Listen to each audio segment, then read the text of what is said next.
As Mike alluded to, there was a little bit of a panic's probably a strong word, but a little bit of discussion this morning about how we were going to proceed. We had originally talked about when Jeff knew his flight was delayed, doing a live stream, and then I had concerns about the technical side of things. Well, what if we lose the live stream mid-sermon? What do? Somebody would need to have your notes ready and kind of hop up and okay, yeah, well, what if we recorded the sermon and then played that, and then we couldn't upload that? So then this morning, Mike and Jeff are back and forth, and so, okay, they said, we need to have somebody really theologically sound, and he said no. And then they're like, okay, well, at least we can get somebody who's a great orator, a great speaker to present Jeff's notes. And he said no. They said, let's get maybe a beautiful face up there. And I couldn't say no 3 times. So sorry. If you've been around Baptist churches, that is such an old Baptist church opening for a sermon, for somebody doing pulpit supply. So we do need to pray for Jeff and Julie and the kids as they are in transit, because my understanding is there's some FAA computer issues this morning that are causing some flight disruptions, so they may be in for a long day. Hopefully they'll be in very, very soon. Jeff said there was an outside chance they might be in for him to be able to step in for the second service, which would be fantastic. But there's always the possibility that they're in for a long day, so let's remember. A bit of a throwback. It goes back to about 8 years or so ago to when we were sitting around talking about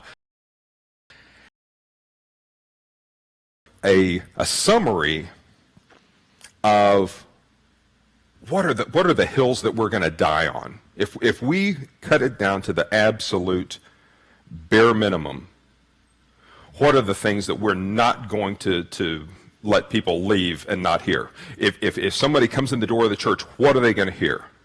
What are they going to learn? So we started doing some study and some research.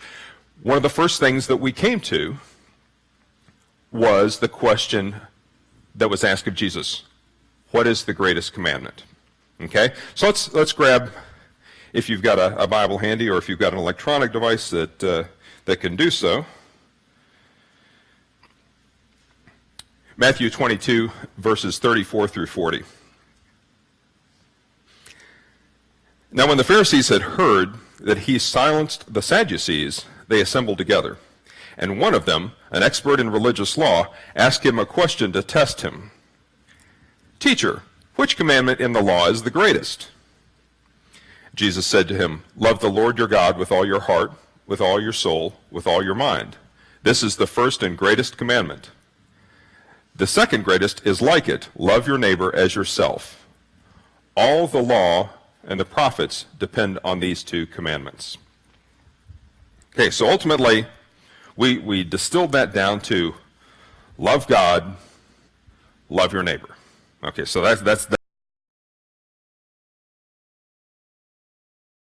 second. What does it mean to love God with all your heart, with your mind, with your soul? What's that mean? What does it mean if I love something with my heart? Feel free to just shout something out there. You're devoted. What else? Completely. Okay, good. Devoted completely. What else? To me, it's looking to him in times of trouble.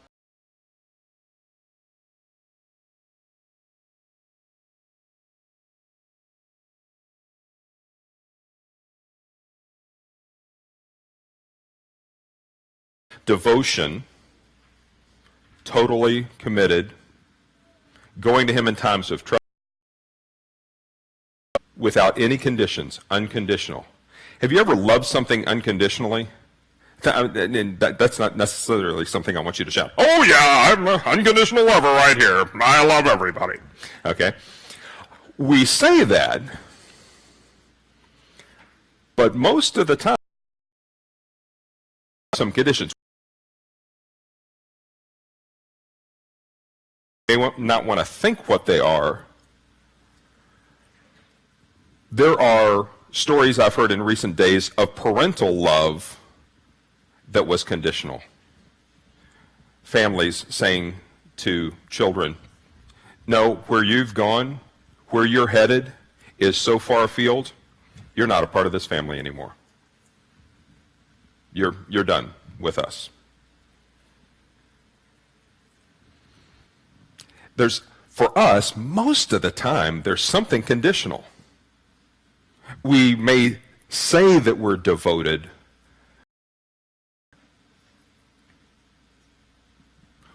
What does it mean to be totally unconditional?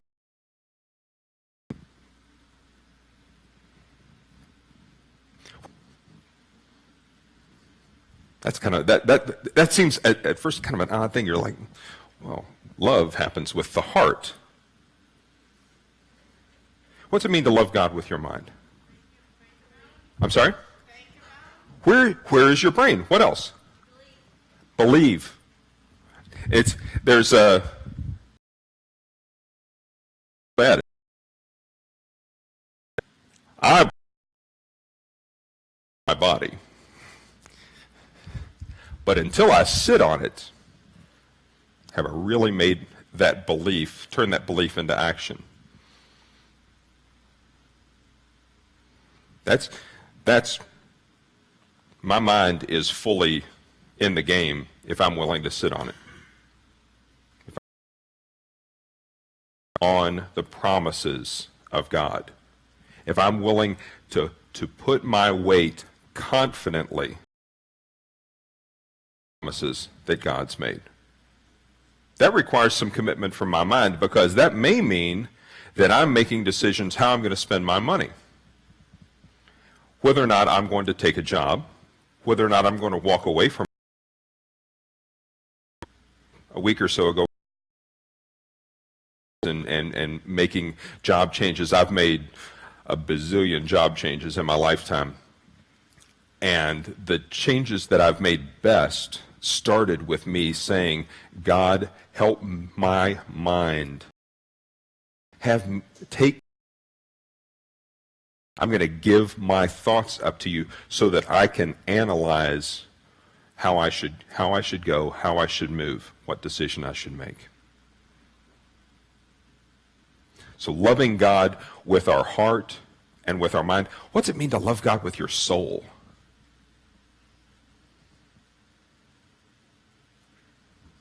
Think about that. Think about is there a person, even your spouse, that you love with your soul? Every now and then you read a poem or you hear a song where people talk about their souls are intertwined. And those of us who are not particularly romantic are inclined to go, oh my gosh, get over yourselves. No, there's no such thing as that kind of love. But the romantics among us go, oh yeah. That's when everything that I am, and everything that I'm going to be in that relationship. Tense. If we look at the actual verb tense of salvation, the way it's generally used in the New Testament, it's actually got a present perfect tense to it that suggests I have been saved, but I am also being saved today. I'll be saved tomorrow, and I'm continually saved until my life ends. That it's a process that began, continues into the present, on into the foreseeable future. That is loving God with my soul, is not just who I've been, not just who I am right now, but who I'm going to become. And then love your neighbor. It's interesting. He says at the very end of this, he says all of the law and the prophets are built on these two commandments. Let's go to the next slide, which is a picture, I think. There we go. Now, if you've seen this, you've sometimes wondered, well, why do we have 4 commandments on the left and 6 commandments on the right? This is not coincidental. The 4 on the left tell us how to relate to God. The 6 on the right are all about how I relate to people. The four on the left all spring from loving God with my heart, mind, soul, and strength. 6 on the right, how do I relate to my neighbor? How do I love my neighbor? Even in the structure, even in the presentation of the Ten Commandments, the two greatest commandments begin, and then everything branches out from there. So it's not a bad idea when in the course of our lives we're trying to figure out, is this the right thing for me to do? Is this the right thing for me to say? Does me saying this or doing this show that I love God? Show that I love him with all of my heart, all my mind, all my soul? Is this me showing love for my neighbor? Really showing love for my neighbor? Because all of the law originally sprang from those two commandments. Everything else branches out from there. All right, so now let's skip ahead to the natural question. Who's my neighbor? All right, so let's jump to Gospel of Luke.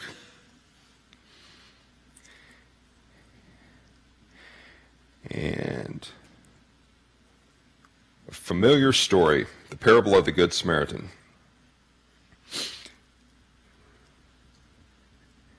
Now, an expert in religious law, side note, does this sound familiar? Maybe not the same person, but probably knew the person who had asked the previous question that we read in Matthew. An expert in the religious law stood up to test Jesus. Teacher, what must I do to have eternal life? And he said unto him, what's written in the law? How do you understand it? The expert answered, because he'd been paying attention, love the Lord your God with all your heart, with all your soul, with all your strength, and all your mind, and love your neighbor as yourself. Jesus said to him, you have answered correctly. Do this, and you will live. What does he say next? What he says next, the remainder of the story, let me make sure I've pulled this out.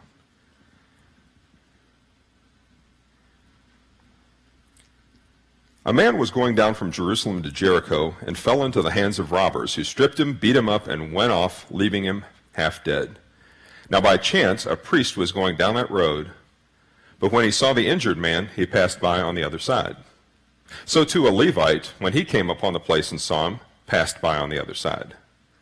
But a Samaritan, who was traveling, came to where the injured man was, and when he saw him, he felt compassion for him. He went up to him, bandaged his wounds, pouring oil and wine on them, and put him on his own animal, brought him to an inn, and took care of him. The next day he took out 2 silver coins, gave them to the innkeeper, saying, take care of him, and whatever else you spend, I will repay you when I come back this way.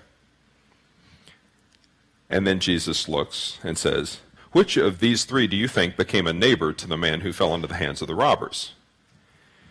The expert in the religious law said, the one who showed mercy on him.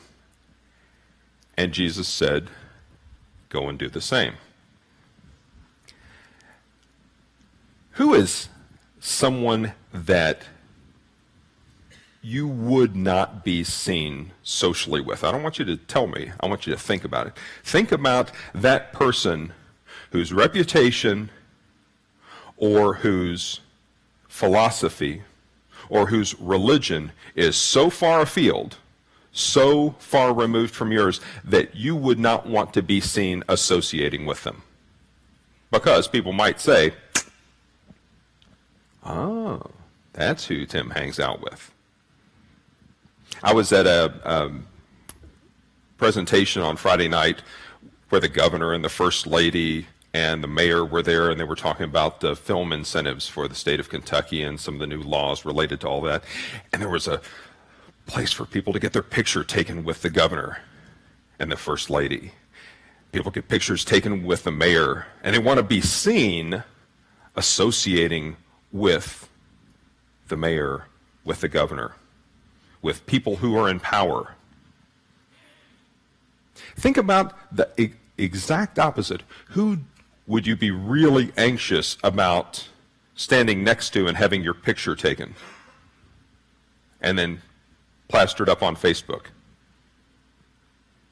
There are probably people you can think of that, well, they're probably nice people and all, but I don't want to really be publicly associated with them. A Samaritan, by both custom and strict interpretation of the Old Testament law, was unclean, not to be associated with.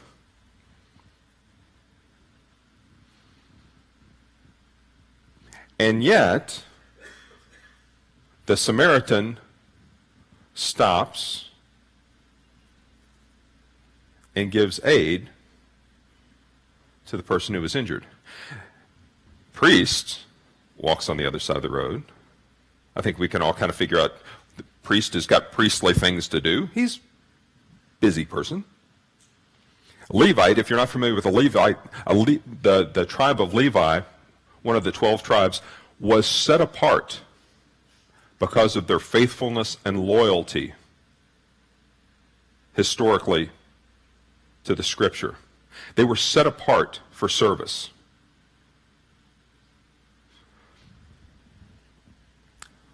I'm set apart. The Levite passes by on the other side.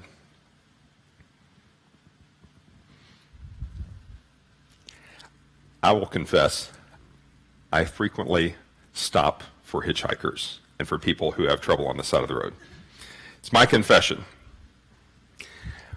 1991, summer of 1991, I was going to Texas for my friend Alan's wedding. He was going to be married in Fort Worth, and so I was going to go down there. I had at the time a 3.5-year-old. Leanne flew with our 6-month-old. She got a nice, relatively easy flight. I got the 17-hour drive with a 3.5-year-old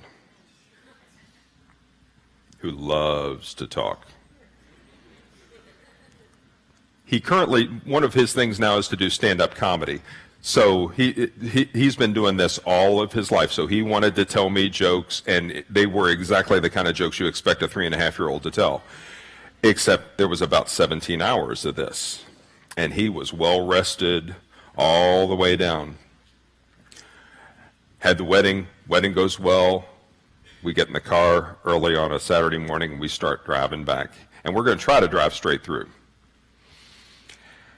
And I finally could not take any more of Tyler telling me stories. And so finally I was like, I've got to have a little bit of a break. I'll tell you a story.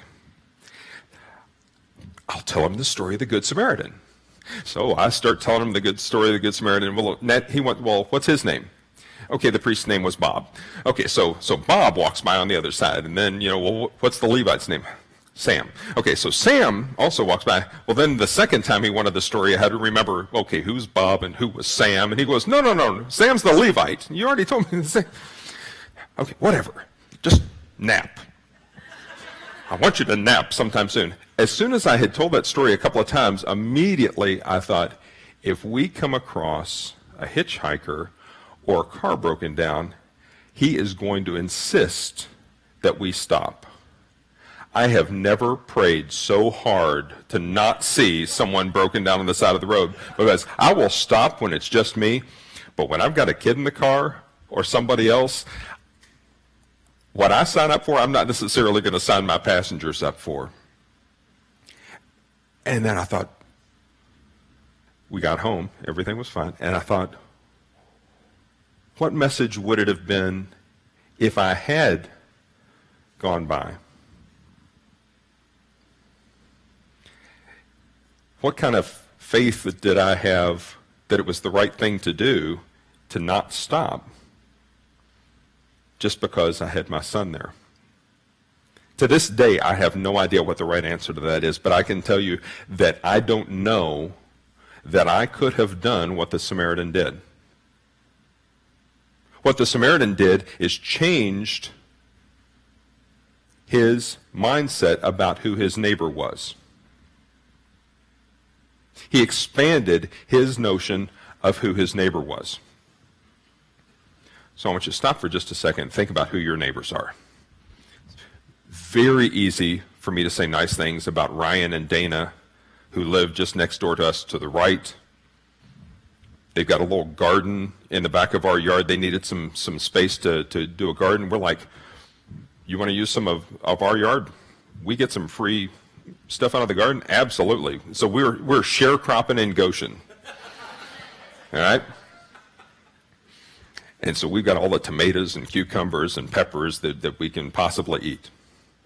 It's fantastic. Mark and Jonna, next house over, know them, love them, know the kids. All the kids love playing with our dog. Charlie and Amy, next to them, fantastic. Daniel, Laurel, next house over, love them. Lady to the left, whose name I don't know, not so much. Because I've never taken the time to get to know her. I know the name of her dog. And as I was sitting around thinking about this morning, I was like, yeah, I don't really know my real neighbor. The person who lives 30 yards from us. Now, I can make lots of excuses and suggest that well, you know, she keeps to herself. They got a Doberman that barks a lot, and so it doesn't really make for easy conversation, except there's a lot of times I'm in the yard and she's on the other side of the fence, and we could have conversation, and I choose not to.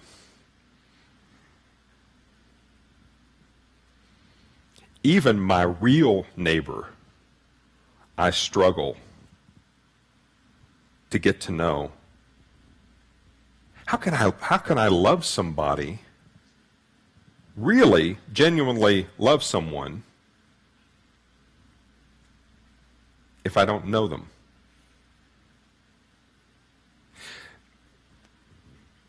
The commandment actually says that we should love your neighbor as yourself.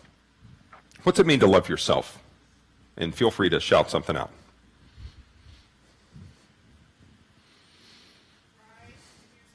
I'm sorry? Pride in yourself? Forgive yourself? Ugh. Come on, give me something easy. Respect for yourself? Okay. Confidence in who you are? It really seems almost wrong to do some of these things. To forgive myself? Well, no, I need to be my own worst critic. To have confidence in myself? Well, that seems like I'm being arrogant. I was talking to a buddy this morning online as I was preparing my notes. There's some film equipment he was wanting to borrow. And I was like, okay, Antonio, tell me, what's your thought? I'm going to change subjects on you. What's your thought about loving? What does it mean to really love yourself? And he said, I think to love yourself, you give yourself the right kind of priority.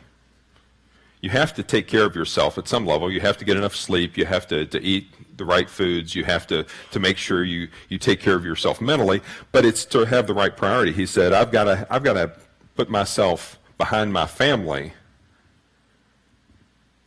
for me to feel like I've really got the right priority. But I can see that. Years ago, Gale Sayers, who was a Hall of Fame running back for the Chicago Bears, wrote a book called I Am Third. He said, God's first, my family and friends are second, I come third. Think about what that means to give yourself the right priority. You're not off of the priority list, but you've got the right priority. I think Antonio's onto something there in terms of I have to make some time for taking care of myself. I have to make some time for taking care of things that care for my body, that care for my spirit, that care for my soul. Maybe this means that I'm not spending enough time in Bible study. Maybe this means I'm not spending enough quiet time with God. Maybe it means that I'm just eating junk food and need to make some changes. Leanne and I are going through a major restructuring of what we eat, which is painful for me because I love to eat. And I'm watching her eating all this healthy food, and okay, I'll eat some healthy food too. She's going to jazzercise 6 days a week.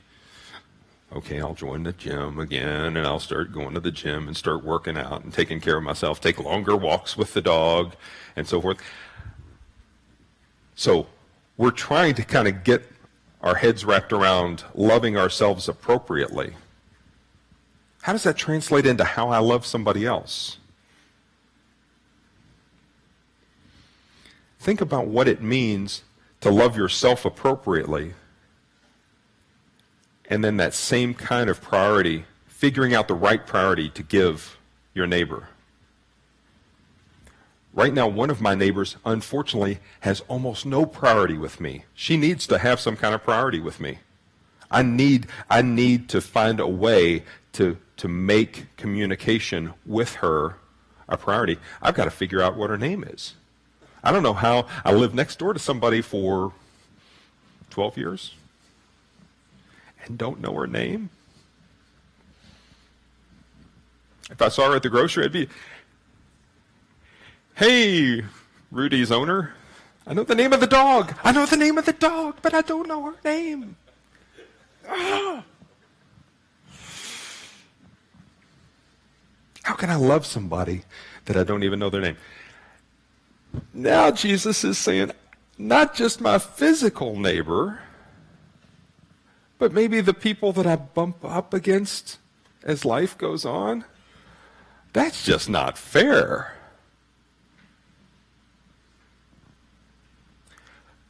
Who are you going to see today?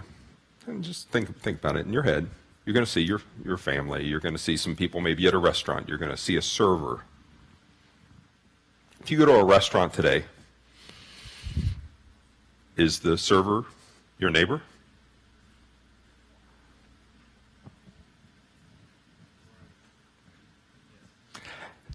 Think about how you communicate with that person. Think about what that communicates about God, about how Jesus wants us to interact with others. Is the way that I interact with that server at lunch reflecting that? When I was in Louisiana back in May, we went out to lunch with this one preacher, Brother Wayne, and the server came by and she was waiting on us, and he had a little issue with his food. Some of his food is not thoroughly cooked, and so he had an issue to solve. But as she was getting ready to walk away from the table after we were finished with the meal, he called her back and he said, I wanted to make sure I had your name. What's your name again? And the look on her face is like, oh no, there was a problem with the shrimp, and now he's going to talk to the manager with my name. And she reluctantly gave Wayne her name. And he said, what can I pray for you about? What's going on in your life where I can be praying for you this next week? Well, I'm going back to school. And you could tell she was just completely not prepared for that question. By the time they were done with that discussion, she knew his name, had asked, why were you asking about praying for me? And he said, well, it is kind of what I do. I'm a pastor at a local church. Oh, what church are you? He didn't have to volunteer and shove a bunch of information. He was genuinely interested in and loving her, and she responded by wanting to know what would cause somebody to love me and care about me that just met me. And he genuinely did want to know, and took notes about some of the things that she said. This is her name. This is some of the issues that she's got coming up. And sure enough, as soon as she walked away from the table, he said, before we get away from here, let's take a minute and let's pray for this young lady and for what's going on in her life.